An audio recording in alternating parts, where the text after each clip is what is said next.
Welcome to my 6-week update. I'm actually 1 day away from being 7 weeks, and my tardiness on these videos is actually gonna work out for the better because I've already experienced my 6th week almost fully. So then I can be more accurate with what the 6th week really is like. And it was worse. So we're gonna start off with the baby's development. Now there are for sure 2 of them, so I can talk about them in plural. They are about the size of a pea, each one of them.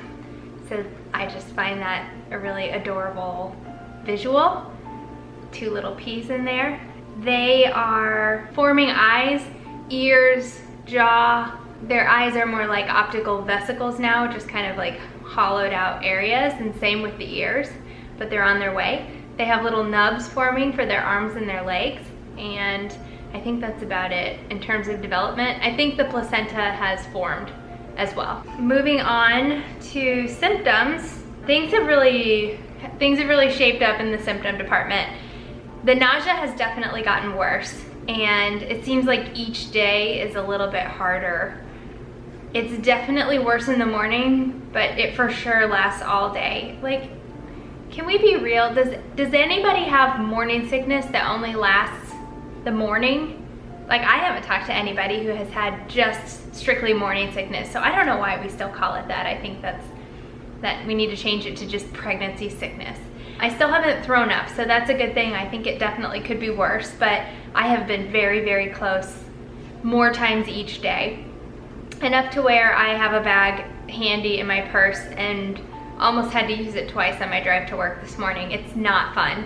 This whole morning was like a mixture of nausea and like really bad heartburn. It was not enjoyable. As far as what I'm doing to treat my nausea, and this has all been recommended by my doctor, and it's mostly all natural, so I'm okay with it. What I've done so far is vitamin B6, and I've taken 25 milligrams of vitamin B6 3 times a day. I've been eating small snacks throughout the day. That seems to help. It's definitely true that when you are nauseous from pregnancy, like a cracker or 2 will settle your stomach, even though you're literally choking it down, because it just like having it in your mouth makes you want to vomit.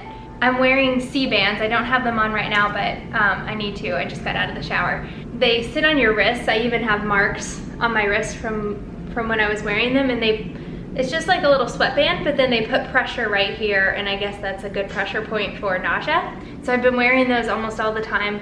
I can't tell you whether they're helping or not because I'm just wearing them constantly just in case. I want to be taking ginger, and our doctor recommends taking 250 milligrams with every meal and before bed.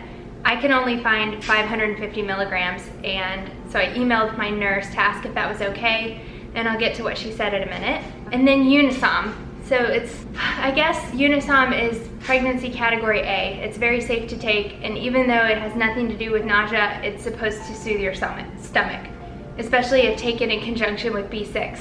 I have not done that yet, but that was going to be my next step, was adding Unisom to my regimen, until I emailed my nurse today asking about the dosage of the ginger and also about upping my B6.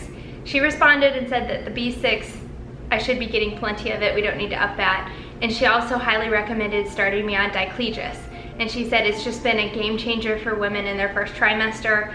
If you're nauseous to the point where you feel like you're about to throw up, there's no sense in suffering through that because Diclegis is pregnancy category A. It's proven in studies to not harm the baby whatsoever. So there's just no point in suffering. And I think I would just enjoy my pregnancy much more if I were on it. But in addition to that, non-selfishly, I think I could eat healthier foods, maybe, if I didn't feel nauseous. I don't know. So she called it into the pharmacy. I called the pharmacy to see if it was ready, and it's $800 and something. And they are faxing a prior authorization back to my nurse to see if we can get that covered. Hopefully, if not, then I'll be starting to add Unisom into my vitamin B6 regimen. My sense of smell is ridiculous. I know I said that before, but it's just absolutely amazing to me. Brad and I went for a run yesterday, and like we walked past our trash can, and I was just like blown away by the smell of it. And then as we were running, I realized I could be 20 feet away from somebody's garbage can, and all I could smell was garbage. So it was just like out of each minute that we were running, 45 seconds of it was taken up by the smell of garbage. And our neighborhood's very clean, so my sense of smell is still ridiculous. I am retaining water. I noticed this the other morning, like my rings were getting tight, and I'm not sure what the science is behind that. I was getting a little worried because I've read that when you're pregnant with twins, you're supposed to be gaining about 1 pound per week during the first trimester, and then 1.5 to 2 pounds a week after that. And I've actually lost a couple pounds, but then this one morning I woke up, felt swollen, and I had gained 3.5 pounds overnight from the day before. With that said, right after we went for the run, I lost a pound of it in sweat, I guess, I don't know. So crazy fluctuations with my water, like my water retention and my body fluids. I am cold all the time, hence me being in a long sleeve shirt when it's 95 degrees out and I have sweatpants on. I'm always cold. I have 2 blankets on me at all times. It's the opposite of what I thought I would be pregnant. I'm absolutely scatterbrained. It's really funny. So I thought it was hilarious that I wrote 5 up there because it's not week 5, it's actually almost week 7. I also was thinking that April was next month and June is next month. I almost messed that one up. There have been a lot of things that I've done that have just been really stupid. I don't know, hopefully that passes, but probably not. I think that I am going to need to go bra shopping soon. They're growing like crazy. You can ask Brad. And sorry, this is TMI, but I've heard a lot of pregnant women have really, really sore breasts, especially in the first trimester, I guess with the progesterone being so high. Mine have not been really sore at all, but I feel like they've grown a cup size. And I need to go bra shopping because I guess that's gonna stay. I think that's it. Speaking of scatterbrained. Oh, I was gonna mention, with the nausea, I've spent pretty much every day, I've spent a segment of time predicting whether I'm going to get nauseous this first trimester or not. And then I became nauseous and I'm predicting whether it's gonna get worse or not. And I kind of was like, before pregnancy, I was in this weird limbo between thinking I am gonna be the type of person that gets hyperemesis gravidum and I'm not gonna be sick at all, and I'll tell you why. I think to a degree, morning sickness is genetic, and my mom and my sister never had it. They were super blessed and just never got sick during pregnancy. They felt great. Also, Brad's mom, which has nothing to do with me, felt great through both of her pregnancies, felt better than she ever had in her entire life. So part of me was like clinging to that, like my genetics are great, I am not gonna get sick during this pregnancy. And then when I started feeling nauseous, I'm like, this could be a fluke. And then it was getting worse, and my theory is I'm pregnant with twins. So on the other hand, I am pregnant with twins and my hormone levels are almost double that of a normal pregnancy. So here I am at almost 7 weeks. I'm at the hormone level of a single baby pregnancy where the morning sickness or the all-day pregnancy sickness is the absolute worst. And if I am handling it now, then I feel like I would be handling it tenfold better if I just had one. So that's part of the reason I think I might be feeling sick.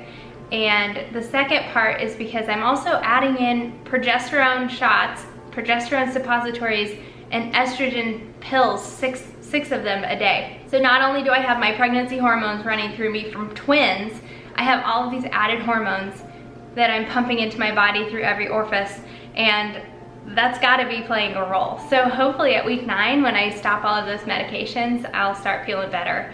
And then maybe with the diclegis, I'll feel better too. You know, I told myself, like, I'm not gonna take medications and, you know, that can't be good for the baby, but if the diclegis is already proven to be pregnancy category A, it can't hurt the baby, and it's just gonna make me feel better. So you girls out there that are feeling nauseous, maybe not throwing up, don't beat yourself up and try to be all brave and tough and not take medications when they're proven to be safe. So I'm just gonna say that maybe to make myself feel better, but hopefully we don't have to pay $800 for it. There would be no way we would do it then. But so that's that's pretty much everything for week 6. I know that was a lot.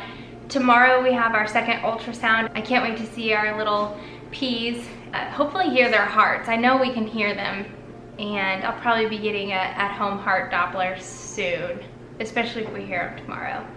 Yeah, we're gonna post a video, I think Saturday, that's gonna include tomorrow's doctor's visit, so be on the lookout for that. Hit the subscribe button if you wanna keep getting updates whenever I post these videos and our regular lifestyle vlogs.